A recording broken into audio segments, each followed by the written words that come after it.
નલિયા જિલ્લા પંચાયતની સામાન્ય સભામાં આજે કોંગ્રેસના સભ્યોએ બેનર પોસ્ટર સાથે વિરોધ કર્યો હતો, જ્યારે ભાજપના સભ્યોએ સામે પ્રતિકાર કરતા એક સમયે સભાનો માહોલ ગરમાઈ ગયો હતો।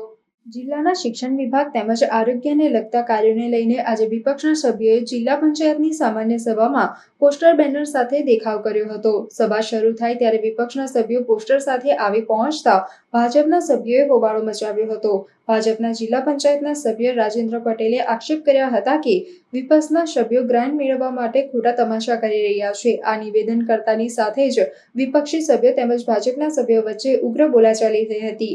નાયબ જિલ્લા વિકાસ અધિકારીએ રાષ્ટ્રગીત માટે ઊભા થવાની જાહેરાત કર્યા બાદ પણ વિપક્ષ અને ભાજપના સભ્યો રાષ્ટ્રગીતની ગરિમા જાળવવાને બદલે સામસામે આકસબેદબાજી કર્યા રહ્યા હતા, જ્યારે રાષ્ટ્રગીત પૂર્ણ થયા બાદ પણ ફરી એકવાર સામસામે આક્ષેપો શરૂ કર્યા હતા।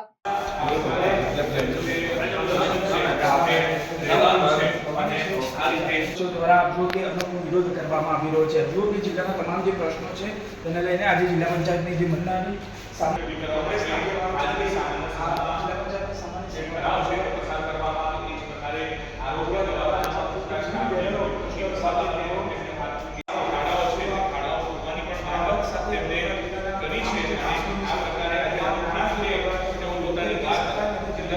हमारे ग्रांट की कोई जरूरत नहीं राजू भाई।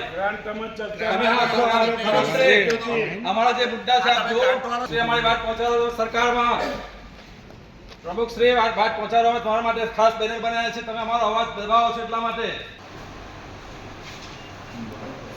પ્રમુખ ને સામે ઉભો રહેવાનો છે આપણે 2 મહિના ને પ્રમુખ